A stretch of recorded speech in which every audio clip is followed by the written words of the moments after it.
सध्या राज्यातील अनेक भागात मुसळधार पावसाच्या सरी कोसळत आहेत। काही ठिकाणी पावसाची संततधार सुरू असल्यानं नदी नाले दुथडी भरून वाहत आहेत। त्यामुळे पेरणीच्या कामाला वेग आला असून बळीराजा सुखावलाय। दरम्यान पुढील 3 ते 4 तासात राज्यात पावसाचा जोर वाढणार असल्याचं भारतीय हवामान खात्यानं सांगितलेलं आहे।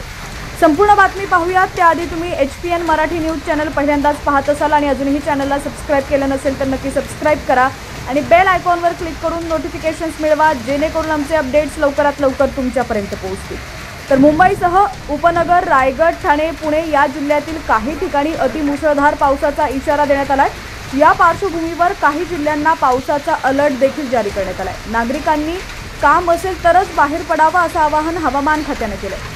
कोकणातही पावसाचा जोर वाढणार असून उत्तर मध्य महाराष्ट्रातील काही ठिकाणी मुसळधार पावसाचा अंदाज आहे।